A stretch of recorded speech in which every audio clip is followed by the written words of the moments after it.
people buy from people that solve their problems. Just before I get onto this, just for a quick show of hands, who has actually been a quota-carrying salesperson in this room? Good. That's a pretty good proportion. It changes the way you think about it when you've got to sit in front of a customer and do a deal. Now, I carried a bag for about 7 years, prime quota carrier. And it absolutely fundamentally changed the way I think about these things. And it is about solving problems, and we heard that again this morning. And one of the things that sales guys have been told for years is they've been told for years that it's all about solution selling. We've got to do solution selling. And the way that solution selling works is we have these products, these services, and we go into these organizations and we walk up and down the corridors and we talk to people. And as we're talking to people, we talk to people in the hope that we're going to be able to convince them that we can potentially meet their needs. We can address their needs. And we have a few more conversations as we walk up and down those halls. And then finally, we bump into somebody that says, actually, do you know what, I have a specific need at the moment. And these guys seem to be aligned to those needs. And we've received a bunch of their marketing collaterals that tell us all about the products and the services, and that's great.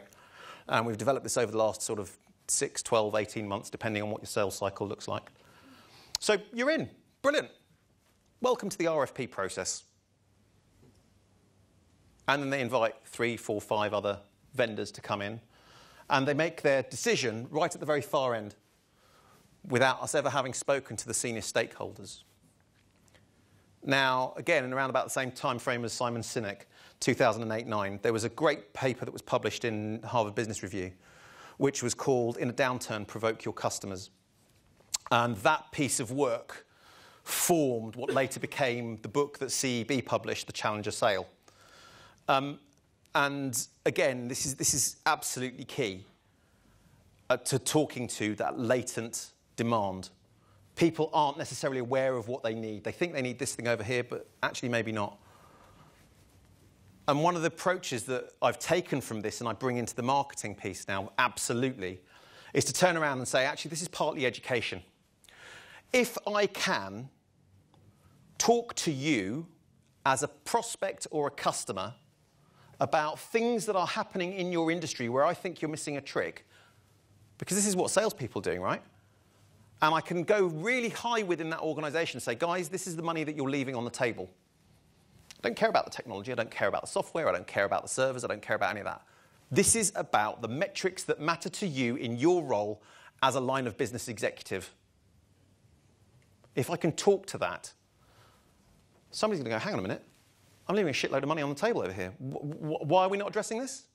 But it needs to be of a substantial enough amount to get somebody's attention. And we heard earlier on, I think, again, and during the panel discussion, people talking about understanding the commercials. This is absolutely fundamental. You've got to understand what the actual pounds, shillings, and pence benefit is going to be to the customers you're targeting. Because that's ultimately how the sales guy is going to build their business case. Why would we not do it up front? Rather than saying, actually, we think we can achieve a 10% improvement. Great. Have you ever heard that thing, 96.3% of all statistics are made up? I just made that up. So, but again, it sounds convincing because I've put a percentage on it. But 10%, 20%, it's just bland. But actually, if you bother working it out and actually can show you're working, do you remember when you were doing exams at school? Always show you're working. Yeah, as marketers, we don't generally.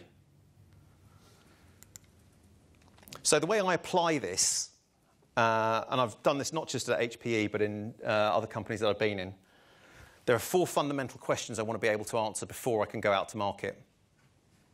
Number 1, why should anyone that I am going to engage with care about what I'm going to talk to them about? That's back to that why. The next bit, why should I believe you? And yes, we have case studies, and most organizations have got case studies where they say, this is great. You know, we've applied this technology over here in this particular way, and this is how the project looked. But I can't possibly talk about the impact that it had on the organization's top line, bottom line, margin, whatever it happens to be. Those are the metrics that actually people care about.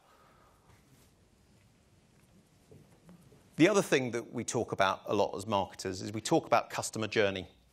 Yet when we're talking to our actual audiences, we rarely, if ever, flag what that journey is going to look like. And for some, lower value transactions, it may be that, you're doing things via e-commerce and that's fine and it's, quite a straightforward journey.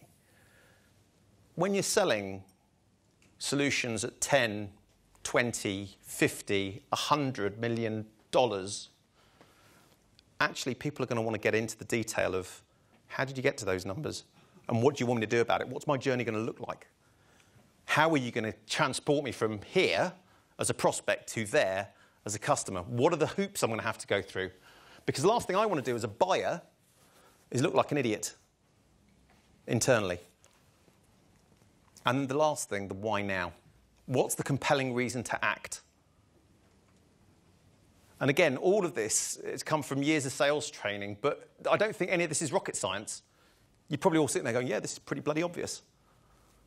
But yet, how many of you here in the room, hand on heart, do this religiously? And sometimes it is about going back to real fundamental basics. So, how do I take all of that and actually put it into practice? And I'll just show you a couple of campaigns that we've run over the last several years in different organisations. When I was at SAAS, we ran this. This is a piece of collateral that we created, and it was individualised to about, it must have been about 50, 60 different organisations. So it sounds a bit like ABM, which is just, again, personalisation, dare I say it. And all we literally did was just turn around and say, actually, we are selling forecasting software. Hi, we've got some great forecasting software. We believe it's bigger, better, faster than everybody else's, and it's more accurate. Not a message the market cares about. By looking at what does it enable, saying, actually, we believe that by improving your forecast accuracy in your business, we believe there are savings in this particular company's paradigm of £552.6 million over the next 3 years. And we've broken it down into metrics you actually care about. Now, we don't know whether those numbers are accurate or not, because we've based that on the information we have. But the point is we've gone away and we've done some homework. What we'd love to do is have the opportunity to have one of our sales guys come and meet with you and check the veracity of our thinking against yours. If you think that 552.6 million quid is a number worth discussing. If not, sorry to have wasted your time, we're off. Funny how many people go, actually, that's something that's worth talking about. And it's not people in middle management, it's people at CX level. This is a not dissimilar one that we've run at HPE, where this was around business process services in finance and accounting, where we've bothered to work out, what are the potential cash flow improvements just by doing some very simple things. People don't care about the processes that you're going to put in place or the technology you're going to employ. They care about the number. And we've broken it again down into things they care about.